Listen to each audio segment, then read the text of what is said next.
Welcome to The Explainer. Today, we're going to break down a guide from a CAT educator who's been in the trenches for over 20 years. We're talking about the exact blueprint to absolutely crush the verbal ability and reading comprehension section. You know, VARC. So let's just dive right in with the biggest question of all. Why is it that this one section trips up so many incredibly smart people year after year? What's the deal? Well, according to our expert guide, the answer comes down to one massive fundamental mistake. People walk into the test hall thinking it's just another English exam, and that is precisely where it all goes wrong. Okay, so you've got to make this mental switch right now. VARC is not about cramming vocab lists or knowing some obscure grammar rule from a dusty textbook. You have to see it for what it really is, a logic test wearing an English test costume.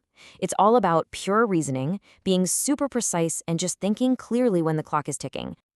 Okay, so if it's not a typical English test, then what is it exactly? Let's get into the nuts and bolts of what you're really up against in this section.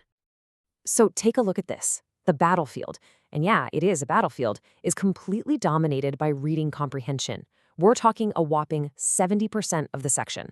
The other 30%? That's your verbal ability, the parajumbles and summaries. So what does this mean for you? It means your entire game plan has to be built around becoming a master of RC, period. All right, so we've established that reading comprehension is king. What's the secret sauce then? What do those top scorers, the 99 percentilers, do that's so different from everybody else? Principle number 1. It's simple, but it is absolutely non-negotiable. You have to start treating reading like you treat going to the gym. It's a daily discipline.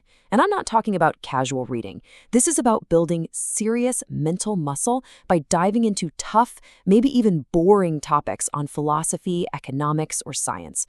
Your goal isn't to memorize facts. It's to train your brain to spot the main argument and see the structure of what the author is trying to say. And this right here, this is the golden rule for RC. You've got to burn this into your brain. It literally doesn't matter if you're an expert on the topic or if you've never heard of it before. The only thing that matters is what is written on that page. Can you prove your answer with the text? If not, it's wrong. Simple as that. And guess what? The same logic applies to those verbal ability questions too. When you're looking at a jumbled paragraph, don't rush. Speed is not the goal. Clarity is. Your job is to be a detective, slowly and carefully finding the logical threads that tie those sentences together. Now, this next point, this might sound completely backwards, but it is probably the most powerful secret to cracking this whole thing. It's not a race to see who can answer the most questions. It's a game of precision. Okay, let's look at the actual math here, because this is where it gets really interesting. A top-tier 99.9 plus percentile score often comes from getting maybe 18 to 20 questions right. That's it. And how do they do it? They pick their battles. They choose a smaller number of questions and then execute with near-perfect, over 90% accuracy. This is a classic case of quality completely crushing quantity. All right, so principles are great, but they're useless without a plan, right? Let's get practical. Here is a daily action plan that you can literally start tomorrow. Here it is, a powerful 2.5-hour daily routine. You've got one solid hour of that deep, diverse reading. Then 45 minutes practicing a couple of RC passages, 30 minutes on VA, and then, and this is critical, 15 minutes dedicated to reviewing your mistakes. Doing this every single day, that's the whole game. Which brings us to probably the single most overlooked piece of the puzzle. I mean, what's the point of practicing if you don't learn from what you got wrong? So what does a good review session actually look like? How do you do it right? Effective review, well, it really is an art form. It's not just about looking at the answer key. No way. You have to get inside your own head. You have to ask yourself, why did I pick C? What was so tempting about it? And then you have to prove to yourself, beyond a shadow of a doubt, why B is the only possible right answer. Keeping an error log is a game changer for spotting your recurring bad habits.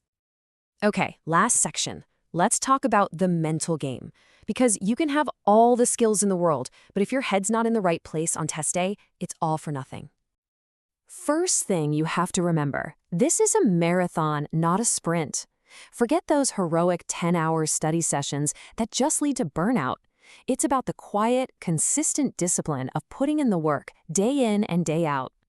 Second, and this is huge, you have to fall in love with the process, not the outcome. Get obsessed with the daily habits, the reading, the analysis, the logic. Trust me, if you nail the process, the scores will take care of themselves. And maybe the most important mindset shift of all, this test is not about who's the most talented. A disciplined student who shows up every day and really digs into their mistakes will run circles around a so-called talented person who's inconsistent every single time. And really, this one quote from our veteran educator just wraps it all up perfectly.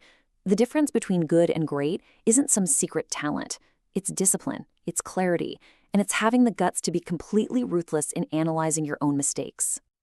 So, there you have it. The blueprint is right in front of you. The strategies are proven. You've basically been handed the architectural plans for a top score. The only question left is, are you ready to get to work?